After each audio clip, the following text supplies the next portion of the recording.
We live in some crazy times at the moment.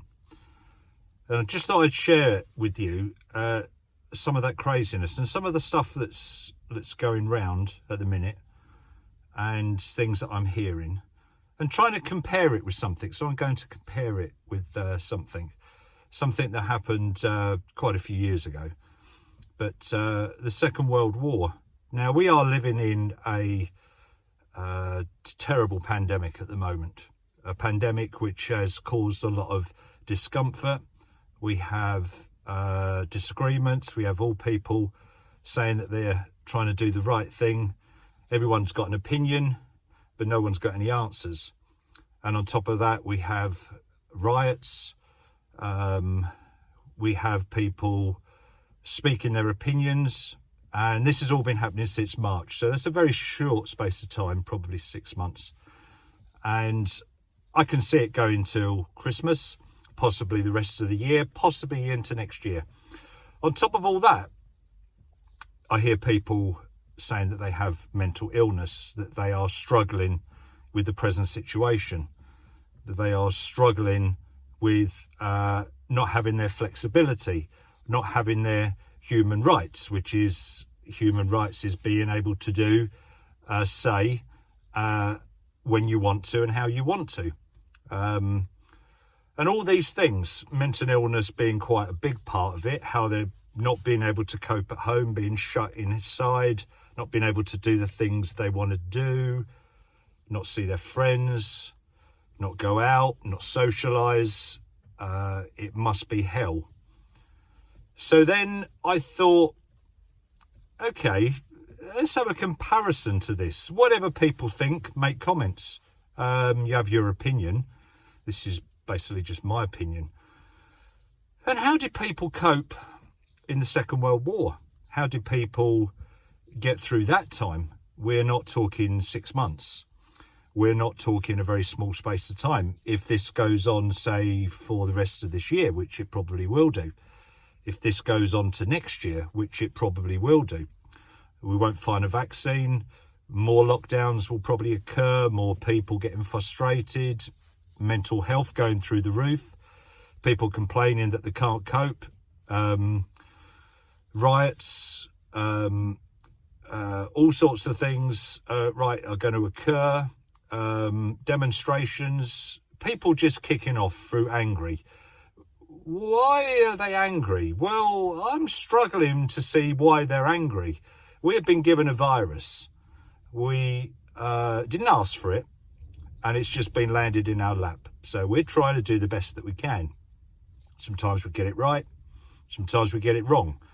But we are trying it, including governments. There is a lot of people that feel that they know better. They feel that the government is not doing the right thing. It doesn't really matter what colour you are, whether you're yellow, blue, red. It's immaterial. They just don't think that they're doing the right thing. So everyone's got an opinion. But no one is coming up with a solution. So here we are. And they're struggling with having to be kept inside, not being able to go out, do what they want to do, when they want to do it. And they feel that their human rights, whatever that means, has been affected.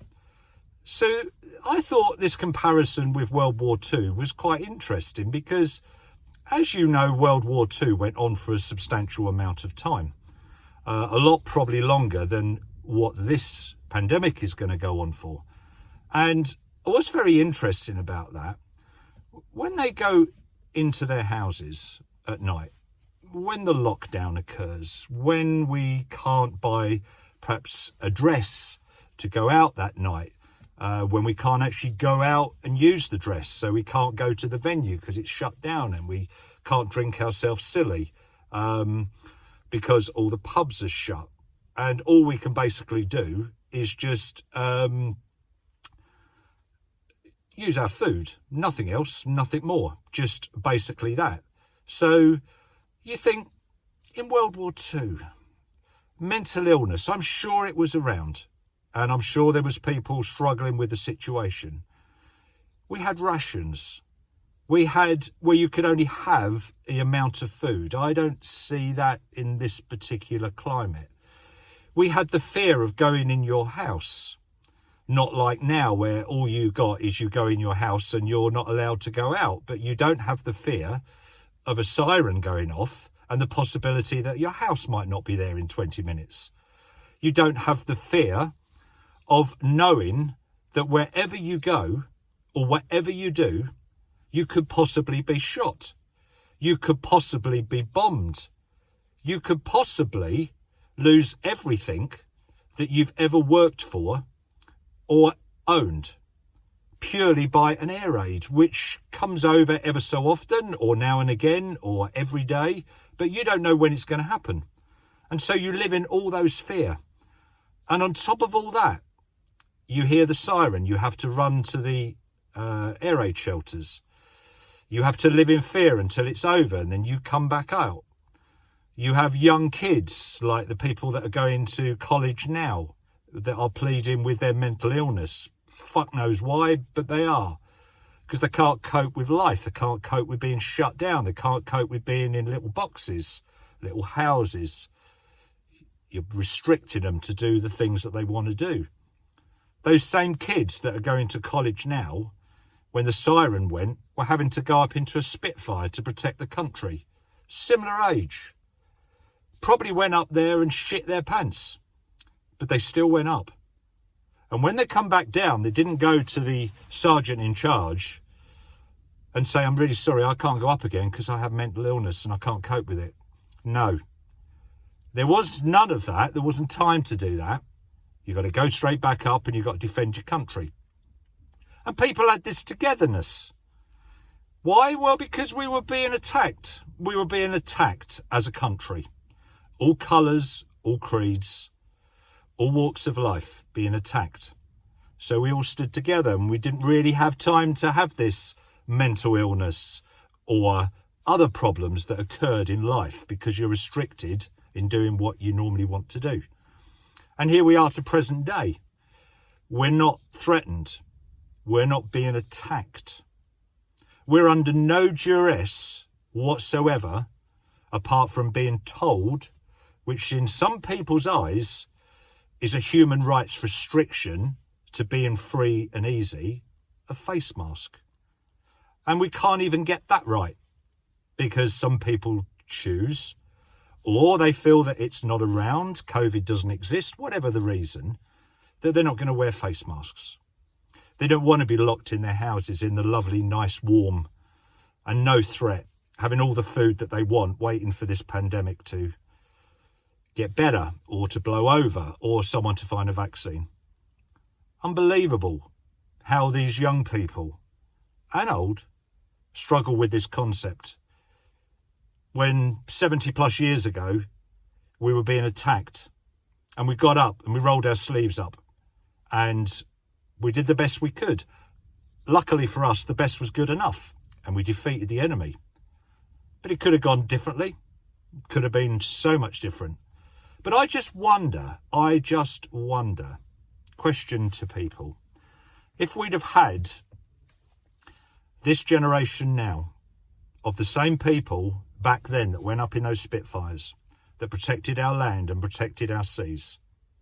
I wonder if the same people now, if we sent them out to war, would be able to do the right thing. And obviously the same thing. Interesting, wouldn't it? I wonder what the answer would be. Well, we'll never know.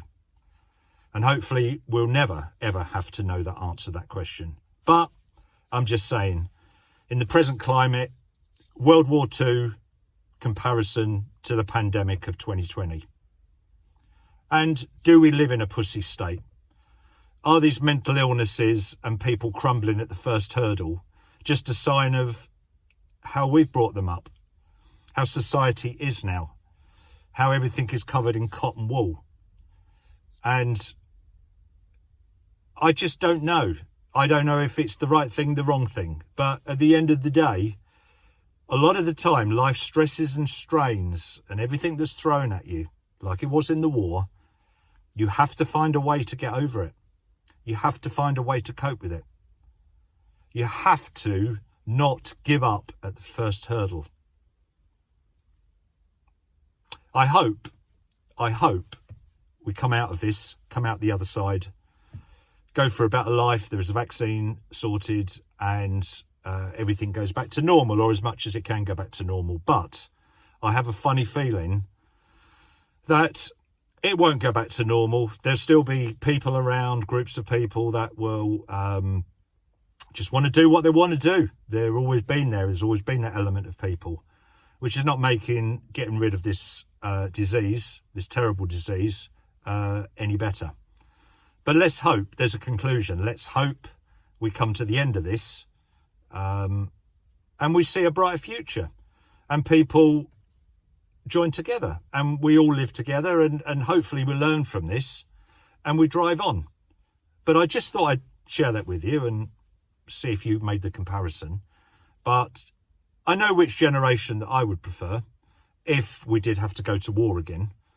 You choose. Anyway, it's just an old bastard putting his views out there. Nothing else, nothing more. It's not political. It's just views. Just something that I noticed when I was reading through some articles, the comparison between the two. And it'll be interesting to see if this generation actually could stand up to the plate. I wonder. Anyway, have a good day. Take care.